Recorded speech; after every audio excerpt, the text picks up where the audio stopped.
नमस्कार प्रेक्षकांनो, आजच्या एपिसोडमध्ये इथे मामांना अर्णवला काहीतरी सांगायचं असतं. तेव्हा अर्णव येतो आणि म्हणतो, मामा तू अजून जागा? तेव्हा मामा म्हणतात की हो अर्णव, मला तुझ्याशी थोडं महत्त्वाचं बोलायचं होतं म्हणून मी थांबलो आहे तुझी वाट बघत. तेव्हा अर्णव म्हणतो, माझ्याशी आणि महत्त्वाचं? बोल ना मामा, काय बोलायचं आहे तुला? तेव्हा इथे आता मामांना खरं तर खूपच जास्त महत्त्वाचं बोलायचं असतं, पण आता कशी सुरुवात करायची, कसं सगळं अर्णवला न दुखावता सांगायचं याचा मामा विचार करत असतात. तेव्हा इथे आता बोलत असताना अर्णव म्हणतो की मामा बोल ना, जे काही बोलायचं आहे ते स्पष्टपणे बोल. तेव्हा इथे मामा विचार करत असतानाच ते गप्प बसतात, त्यांना ते बोलावलं जात नाही. तेव्हा मामा म्हणतात, अरे तुझ्या मामाला आहे ना तुझ्याशी महत्त्वाचं बोलायचं आहे, पण आता मामा तुझा नेहमीप्रमाणे विसरलं त्याला काय बोलायचं आहे ते. जाऊ दे, मला आठवलं की मी तुला सांगे ना. तेव्हा अर्णव म्हणतो की मामा तू पण ना, तू आणि तुझा सेन्स ऑफ ह्युमर खरंच. तेव्हा इकडे मामा म्हणतात, असू दे रे, आता मी विसरलो आहे, पण मला आठवण आल्यानंतर मी तुला नक्की सांगेन. तेव्हा अर्णव म्हणतो, ठीक आहे, आता खूपच जास्त उशीर झाला आहे, तू सुद्धा जाऊन झोप, मी पण झोपतो. तेव्हा मामा म्हणतात, हो हो ठीक आहे, गुड नाईट. तेव्हा अर्णव गेल्यानंतर इथे मामा म्हणत असतात, काय झालं होतं तुला अविनाश? का नाही सांगितलंस तू अर्णवला सगळं खरं खरं? अर्णवला सांगायला हवं होतंस ना, का तुझी जीभ अडखळली? तेव्हा इथे मामांना आता स्वतःलाच आश्चर्य वाटत असतं, त्यांना पश्चाताप वाटत असतो की का मला सांगता आलं नाही अर्णवला सत्य. त्यानंतर प्रेक्षकांनो, इकडे जयू आत्या फोन करते राकेशला आणि विचारते, काय हो राकेश, कुठे आहात तुम्ही? तेव्हा राकेश म्हणतो, आत्या अहो मी तुमच्या इंदौरला आलो आहे. तेव्हा इकडे जयू आत्या म्हणते, काय तुम्ही आमच्या इंदोरला गेलात? आणि मी कधीपासून तुमची इथे वाट बघते, तुम्हाला फोन करते, पण राकेश तुम्ही आमच्या इंदौरला गेलात आणि मला तुम्ही सांगितलं पण नाही. का नाही सांगितलं सांगा बरं? तेव्हा राकेश म्हणतो, अहो आत्या काय करणार, अचानकपणे एवढं महत्त्वाचं काम आलं की मला घाईघाईने यावं लागलं. तुम्हाला सांगायलासुद्धा मला वेळ मिळाला नाही, त्यासाठी खरंच सॉरी. पण आता महत्त्वाचं काम आहे, क्लायंटला भेटायचं होतं म्हणून मी इंदौरला आलो आहे. तेव्हा इथे जयू आत्या म्हणत असते, नाही काही हरकत नाही, तुम्ही इंदौरला गेलात ते चांगलंच केलं, पण हे बघा तिथे माझ्या दादालासुद्धा भेटा, वेळ मिळाला तर. आमची तिथे आता सगळ्यात फेमस मिठाई म्हणजे देसाई स्वीट, आमची तिथे मिठाईसुद्धा खूपच जास्त स्पेशल आहे आणि आमचं दुकानसुद्धा.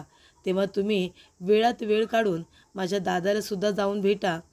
तेव्हा इथे राकेश म्हणतो, का नाही? अहो आत्या, तुम्ही जरी सांगितलं नसतं ना तरीसुद्धा मी जाऊन तुमच्या भावाला भेटणारच होतो. अजिबात तुम्ही टेन्शन घेऊ नका. अहो त्यांना भेटणारच आहे मी आणि त्यांना तर भेटावंच लागेल.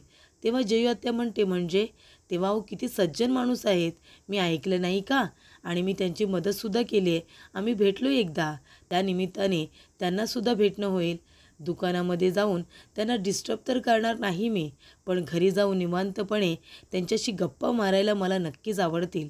मी घरी जाऊन भेटेन त्यांना, काही काळजी करू नका. बरं ठीक आहे आत्या, मी इथे आता आलो आहे एका क्लायंटला भेटायला, त्यांना भेटायचं आहे, नंतर बोलतो. तेव्हा जयू आत्या म्हणते, हो हो मी पण फोन ठेवते. आणि जयू आत्या म्हणते की देवा, दादाचं आणि राकेशचं बोलणं अगदी व्यवस्थित होऊ दे. तेव्हा राकेश म्हणत असतो की आता फक्त माझ्याकडे एकच महत्त्वाचं काम आहे, ते म्हणजे इंदोरी जिलेबीच्या वडिलांना भेटणं, त्यांना इम्प्रेस्ड करणं. तेव्हा इकडे राकेश म्हणतो की इंदोरी जिलेबी हिला मिळवणं हेच माझं आता फक्त मिशन आहे, असं तो म्हणत असतो. त्याचबरोबर प्रेक्षकांनो, इथे आता अर्णव आपल्या रूममध्ये आलेला असतो. अर्णव रूममध्ये येतो खरा, पण त्याच्या डोक्यामध्ये ईश्वरीचे जे विचार आहेत ते कुठे जायचं नाव घेत आहेत. तो आता रूममध्ये आल्यानंतर तिच्याबरोबर खाल्लेली ती आईस्क्रीम ती त्याला आठवते. तेव्हा इकडे आता ईश्वरी त्याला म्हणत असते की अर्णव सर, आपल्या भांडणामध्ये ही मँगो आईस्क्रीम बघा ना, मँगो मिल्कशेक झालं आहे, पूर्णपणे पाणीच झालं हो. तेव्हा इथे अर्णवला ते आठवतं आणि तो म्हणतो की मँगो मिल्कशेक. तेवढ्यातच तिथे ईश्वरी आलेली असते. ईश्वरी त्याने म्हणते की सर स्टॅच्यू. तेव्हा अर्णव म्हणतो, तू इथे काय करतेस या वेळेला, तू का आली आहेस इथे? तेव्हा ईश्वरी म्हणते, हां मग काय सर, स्टॅच्यू. तेव्हा अर्णव म्हणतो, हे काय आता लहान मुलांसारखं वागणार आहेस का? तू काय आता माझ्याबरोबर इथे स्टॅच्यू खेळणार आहेस? हे एकदम चाइल्डिश बिहेवियर आहे, थांबवते आत्ताच्या आता आणि घरी जा बरं, खूप उशीर झाला आहे. तेव्हा ईश्वरी म्हणते, असं कसं सर? तुम्ही आता मला सांगा, तुम्ही जर माझा विचार करणंच बंद केलं नाही, माझ्याबद्दलच जर विचार करत राहिला, तर मी कशी काय जाऊ शकते? तुम्ही फक्त माझा विचार करताय सर. तेव्हा अर्णव म्हणतो, हे काय आता नवीन? मी कशाला तुझा विचार करू? मी अजिबात तुझा विचार करत नाही आहे. तेव्हा ईश्वरी म्हणते, सर खोटं बोलू नका. तुम्ही फक्त आणि फक्त माझाच विचार करताय. मग आता जर तुम्ही माझा इतका विचार केलात, तर मला तिकडे पण आठवण येईल ना, आणि मला तिकडे उचकी लागेल, झोप लागणार नाही मला सर. त्याच्यामुळे तुम्ही एक काम करा, माझा विचार करणं आता बंद करा. मला पण माझ्या घरी जाऊ दे आणि आता सुखाने झोपू दे शांतपणे. तेव्हा सर बास झालं आता. तुम्ही 2 मिनटामध्ये माझा विचार करणं बंद करा, म्हणजे मी इथून निघून जाईन, बरोबर की नाही? तेव्हा अर्णव म्हणतो, बरं बरं ठीक आहे ठीक आहे, मी आता तुझा विचार करणं बंद करतो आहे. तसंही मी तुझा विचार करत नव्हतो. तेव्हा ईश्वरी म्हणते, सर खोटं बोलू नका. तुम्ही माझा विचार करताय ना, ते सुद्धा खूप, म्हणून मला इथे यावं लागतं आहे माझी कामं सोडून.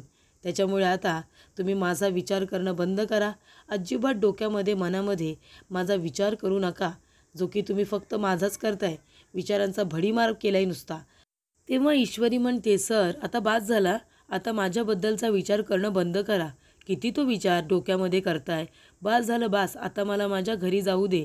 तेव्हा इथे अर्णव म्हणतो, बरं बरं ठीक आहे ठीक आहे, मी आता विचार करत नाही आहे.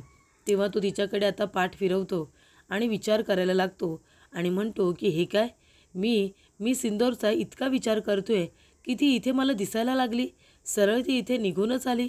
तेव्हा इथे ईश्वरी म्हणते, सर अहो काय करताय? माझा विचार करणं बंद करताय ना तुम्ही की नाही? अजूनही फक्त सर तुम्ही माझाच विचार करताय. तेव्हा अर्णव म्हणतो, नाही मी आता अजिबात विचार करत नाही आहे. आणि त्यानंतरला तो आता आजूबाजूला बघत असतो आणि म्हणतो की गेली गेली पण. तेव्हा इथे ईश्वरी म्हणते, सर अहो आता म्हणाला होतात ना की माझा विचार करणं बंद कराल म्हणून, मग आता हे काय? नाही गेले तर परत विचार करायला लागलात, परत आठवण काढायला लागलात. मग सर मला परत यावंच लागलं ना, ही काय मी आता परत आली आहे. तेव्हा आता फायनली आता तुम्ही विचार करणं बंद करा. जर असाच थोड्या थोड्या वेळानंतर माझी आठवण काढायला लागलात, माझा विचार करायला लागलात, तर मग मला परत यावंच लागेल ना सर. हे बघा तुमच्या ह्या एवढूशा मेंदूमध्ये आधीच किती टेन्शन असतं, किती विचार असतो. त्याच्यामध्ये जर तुम्ही आता माझाच विचार करत राहिला, सर त्रास होईल ना तुम्हाला. नका एवढा विचार करू माझा. चला बरं, डोक्यातून माझ्याबद्दलचे सगळे विचार आत्ताच्या आता काढून टाका, पुसून टाका आधी, म्हणजे मी माझ्या घरी जायला मोकळी. तेव्हा तो म्हणतो, बरं बरं ठीक आहे, काढलाय मी विचार काढला. तेव्हा ती सोफ्यावरून आता गायब होते. तेव्हा इकडे अर्णव म्हणतो, गेली? आणि तो आजूबाजूला आता बघत असतो. तेव्हा इथे अर्णव आता जाऊन आपल्या बेडवरती शांतपणे डोकं टेकतो आणि म्हणतो की आता मी विचार करणं बंद करून टाकलं आहे. मी अजिबात तुझा विचार करत नाही आहे, कळलं ना? तेव्हा तो पुन्हा आजूबाजूला बघायला लागतो, तर ईश्वरी त्याला आपल्या बेडवरती इथे बसलेली दिसते, ते सुद्धा अगदी मांडी वगैरे व्यवस्थित घालून. तेव्हा अर्णव वरती बघतो तर काय, ईश्वरी तिथे सुद्धा येऊन आता थांबलेली असते. तेव्हा ईश्वरी म्हणते, सर तुम्ही चिटिंग करताय हा? म्हणजे आता म्हणताय की नाही नाही विचार करणार नाही, आणि लगेच सर तुम्ही माझ्याबद्दलच विचार करताय. मग जर तुम्ही असंच करत राहिलात तर मी माझ्या घरी कशी जाईन सर? तेव्हा अर्णव म्हणतो, पण आता मी फायनली तुझा विचार करणं बंद केलं आहे. हे काय, मी अजिबात विचार करत नाही आहे. तेव्हा इथे आता ईश्वरी म्हणत असते की सर बास झाला आता, आता मी फायनली निघून जाते, अजिबात आता विचार करू नका माझा. तेव्हा अर्णव म्हणतो, हो ठीक आहे. त्याच्यानंतरला ईश्वरी गेल्यानंतर अर्णव आता म्हणतो की मी सिंदूरचा इतका विचार करतोय की ती इथे मला सगळीकडेच आता दिसत होती. नाही नाही, एवढा पण विचार करायला नको आहे, असं अर्णव आता म्हणत असतो. त्यानंतर प्रेक्षकांनो, इथे आता ईश्वरीची आई सुप्रिया तिला राकेशबद्दल विचारत होती की राकेश इथे राहायला कसा आला होता. त्यानंतरला ईश्वरी सांगत असते की मग मी राकेशजींना म्हणाले की तुम्ही घर नाही आहे ना, तर आमच्या शेजारी येऊन राहा. तुम्हाला जर घर राहायला नाही तर मी आमच्या आत्यांना सांगते, ती तुम्हाला घर बघून देईल ना. म्हणून मी आत्याला इथे सांगितलं की त्यांनी इंदोरला असताना आपली कशी मदत केली. मग आत्या आधी तयार नव्हती, पण नंतर तयार झाली आणि मग आत्याने तो शेजारचा रूम राकेशजींना दिला. तेव्हा इथे आता सुप्रिया म्हणते, बरं ठीक आहे. तेव्हा नम्रता म्हणत असते, नाही ते सगळं ठीक आहे, पण आता हा राकेशजींचा विषय मधूनच कुठे आला? त्यांचा विषय आपण कशासाठी काढला आहे? तेव्हा इथे आता ईश्वरी म्हणत असते, नाही ताई, अगं आईच विचारत होती की त्यांना मी आपल्या शेजारी राहायला कसं काय आणलं म्हणून. तेव्हा इकडे नम्रता म्हणत असते, आई अगं तू काय त्यांच्याबद्दल सगळी माहिती काढायला निघाली आहेस? तेव्हा सुप्रिया म्हणते, अगं इंदोरमध्ये असताना एकदा त्यांच्याबरोबर भेट झाली होती, पण आता खऱ्या अर्थाने माणूस कसा आहे ना ते मला कळलं. त्यानंतर प्रेक्षकांनो जयू आत्या आलेली असते. जयू आत्या म्हणते, सुप्रिया अगं मी साड्यांची ऑर्डर द्यायला एका ठिकाणी जाते आणि आज दिवसभर मी घरी येणार नाही आहे. यायलासुद्धा उशीर होईल, कारण का एका नवऱ्या मुलीलासुद्धा साड्या दाखवायला जायचं आहे आणि साड्यांचं एक्झिबिशनसुद्धा भरवायचं आहे. त्याच्यामध्ये आता दिवस निघून जाईल आणि त्या 7 बाई आहेत ना, त्यांच्यासुद्धा मुलीला आता मी साड्याच द्यायला जाते. तेव्हा सुप्रिया म्हणते, 7 बाई? तेव्हा इकडे जयू आत्या म्हणते, अगं 7 बाई देवासला नाही का तुमच्या शेजारी राहायचे ते. तेव्हा इथे सुप्रियाच्या चेहऱ्याचा रंगच उडाला होता. तेव्हा इकडे आता ईश्वरी आपल्या आईच्या चेहऱ्याकडे बघतच राहते. तेव्हा जयू आत्या म्हणते, बरं मी काय बोलत बसले, मला उशीर होतोय जायला, मी निघते हां, माझी वाट बघू नका. त्यानंतर जयू आत्या गेल्यानंतर इथे ईश्वरी म्हणते, आई काय झालं गं? मी तुला एक प्रश्न विचारू का? म्हणजे मधी काळामध्ये तुम्ही इंदोर सोडून देवासला राहायला का गेला होतात काही वर्षांसाठी? तेव्हा इथे आता ईश्वरीचा प्रश्न हा आता जणू काही सुप्रियाला जीव घेणाच वाटतो. सुप्रिया म्हणते, नाही काही नाही, मी जाते. तेव्हा ईश्वरी म्हणते, आई काय झालं गं? म्हणजे कालसुद्धा मी तुझ्याजवळ गप्पा मारत होते, काही जुन्या गोष्टी तुला विचारत होते, सांगत होते, तेव्हासुद्धा तू अशीच इथे एकदम शांत झालीस आणि गप्प बसलीस. काय झालं? तुला कसला त्रास होतो आहे का? तेव्हा इथे आता सुप्रिया म्हणत असते, नाही गं असं काय नाही आहे, मी जाते. तेव्हा ईश्वरी म्हणते, आई अगं मी तर अशीच गप्पा मारत होते, पण मी तुला दुखावलं ना? मी नेहमी काहीतरी असा मूर्खपणा करत असते. तेव्हा सुप्रिया म्हणते, नाही गं ईश्वरी, या सगळ्यामध्ये तुझी काहीच चुकी नाही आहे. मलाच अगं काही गोष्टींचं टेन्शन आहे. म्हणजे भूतकाळातल्या काही गोष्टी समोर आल्या ना, तर मग त्या नकोशा होतात.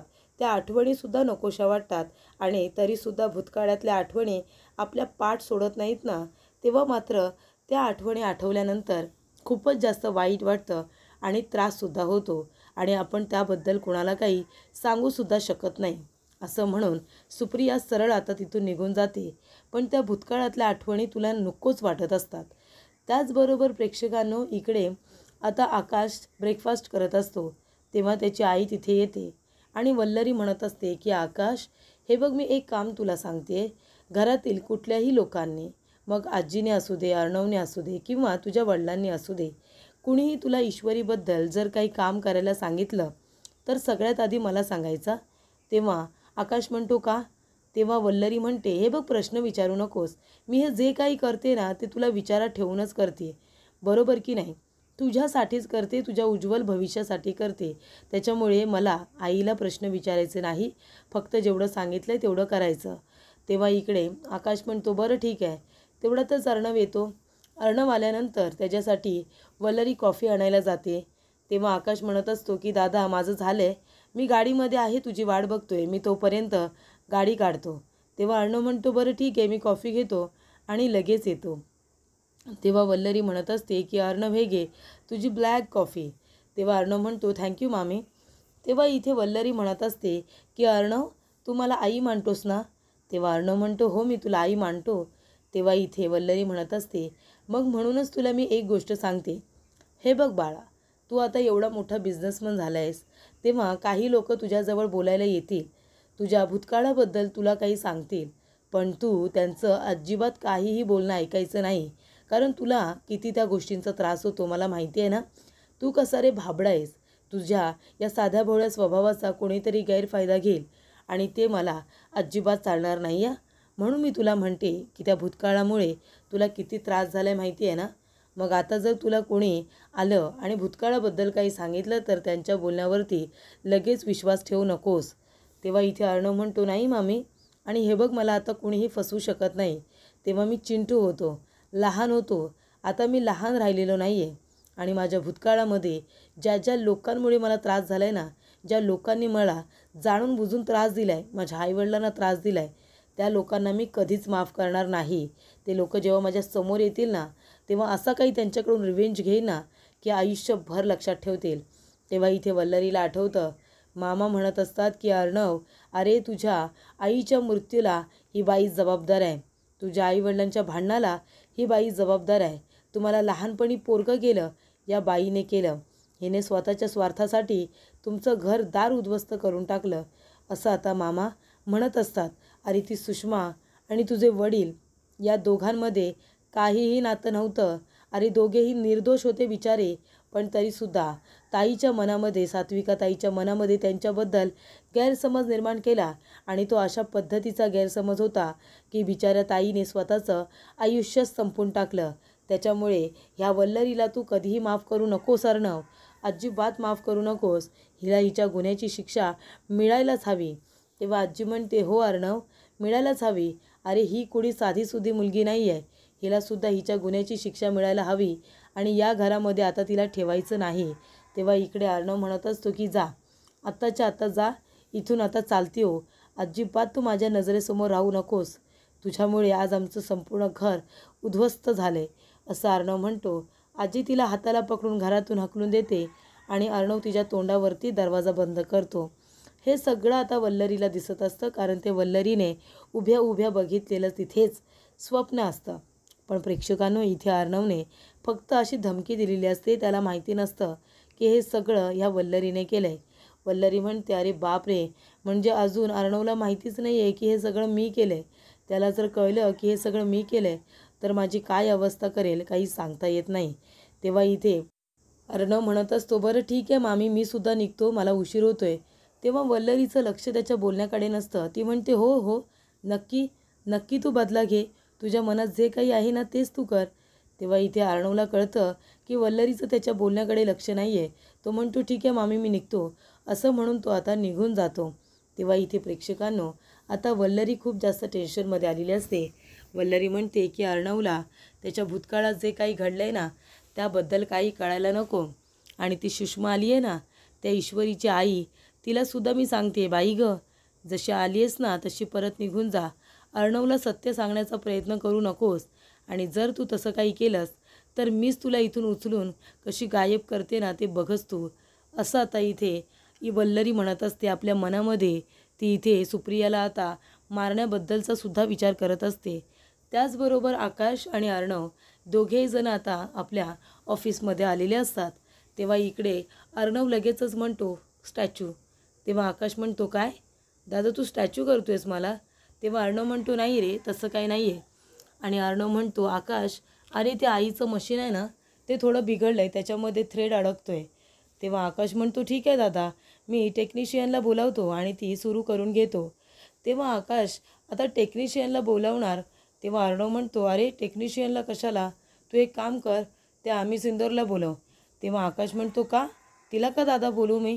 ती काय टेक्निशियन थोडी आहे, तिला नको बोलवायला. तेव्हा अर्णव म्हणतो, अरे असं काय करतोयस? मागच्या वेळेला आईचं मशीन बिघडलं होतं, ते सुरूच होत नव्हतं, तेव्हा तिनेच सुरू केलं होतं ना, तिला कळतं सगळं मशीनमधलं, तेव्हा तू तिलाच बोलव. तेव्हा आकाश म्हणतो, ठीक आहे दादा, मी बोलावतो तिला, पण दादा तुझ्याकडे सुद्धा तिचा नंबर आहे ना, मग तू फोन कर ना. तेव्हा अर्णव म्हणत असतो की नाही, तिच्याजवळ बोलण्याची माझी अजिबात इच्छा नाही आहे. तेव्हा इथे आकाश म्हणतो, हो ना दादा, तुला नाही बोलायचं आहे ना तिच्याबरोबर? अर्णव म्हणतो, हो.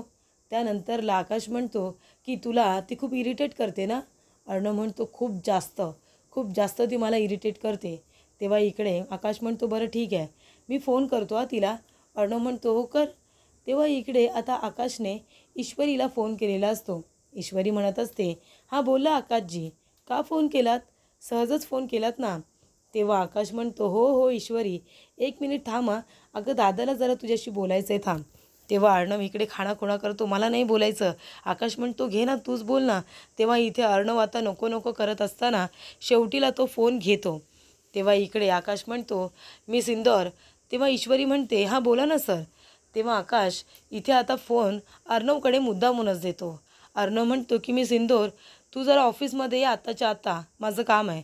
तेव्हा ईश्वरी म्हणते, सर आता मी तुमची एम्प्लॉई नाही आहे, तुम्ही विसरलात का? तुम्ही अशी ऑर्डर नाही देऊ शकत मला. मी का येऊ ऑफिसला? मी रिझाईन केले, विसरलात वाटतं. तेव्हा इथे आता ईश्वरी म्हणत असते, माझ्याबरोबर असं हुकूम नाही गाजवायचा. त्यानंतर अर्णव म्हणतो की बरं इंदौर तू लवकर ऑफिसला ये, मला तुझ्या मदतीची गरज आहे, इथे एक प्रॉब्लेम झाला आहे. तेव्हा ईश्वरी म्हणते, काय सर काय म्हणाला तुम्ही? तिथे एक प्रॉब्लेम झाला आहे? मला तर वाटत होतं की मी स्वतः तुमच्या आयुष्यामध्ये खूप मोठा प्रॉब्लेम आहे. तुम्हीच म्हणायचात ना की मी एक प्रॉब्लेम आहे म्हणून. मग मला असं वाटत होतं की मी एक प्रॉब्लेम आहे. मी ऑफिसमधून निघाल्यानंतर तुमचे सगळे प्रॉब्लेम सॉल्व्ह होतील. पण इथे सर तुम्ही आता काय म्हणालात की तिथे एक प्रॉब्लेम झाला आहे आणि तो प्रॉब्लेम सॉल्व्ह करण्यासाठी तुम्ही मला तिथे बोलवताय. सर म्हणजे काय म्हणायचं आता? मी तिथून निघाली आहे तरीसुद्धा तुमच्या आयुष्यातले प्रॉब्लेम्स अजून संपलेले नाही आहेत का सर? आणि ते सॉल्व्ह करण्यासाठीच तुम्ही मला तिथे बोलावलेत. तेव्हा इकडे अर्णव म्हणतो, बरं बरं ठीक आहे, जास्त काही बोलू नकोस. इथे माझ्या आईची मशीन बिघडली आहे, त्यासाठी तुला बोलावतो आहे, कळलं ना? तेव्हा इकडे अर्णवने आता ईश्वरीला बोलावलेलं असतं आईची मशीन बिघडली आहे म्हणून. पण आता तिथे प्रॉब्लेम झाला आहे आणि तो सॉल्व्ह करायला ईश्वरीला बोलावलं जातं आहे. याचा आता जरा ईश्वरीला आश्चर्यच वाटलेलं असतं प्रेक्षकांनो. तर पुढील भागामध्ये आपण बघूया, इथे राकेश आता काकांना भेटायला इंदौरला आलेला असतो. तेव्हा काका म्हणतात, अरे या या बसा, तुमच्याबद्दल खूप काही ऐकले, जयू सांगत असते, नम्रता सांगत असते. तेव्हा इकडे आता राकेश म्हणत असतो की काय मग काका, जे काही ऐकलं ते चांगलंच ऐकलत ना की काही वाईट ऐकलत? तेव्हा इकडे काका म्हणतात की सांगत होती नमू, तुम्ही एक नंबरचे नालायक आणि फ्रॉड आहात ते. तेव्हा राकेश त्याच्याकडे बघतच राहतो. त्याचबरोबर इथे ऑफिसमध्ये ईश्वरी आलेली असते. तेव्हा ईश्वरी आणि अर्णव दोघेजणं एकमेकांच्या अगदी समोर उभे असतात, जवळ उभे असतात. तेव्हा त्या दोघांना असं एकमेकांच्या एवढं जवळ बघितल्यानंतर, क्लोज बघितल्यानंतर तिथे आलेली असते लावण्या. लावण्या खूपच जास्त जलेस होते, तिला खूप राग येतो.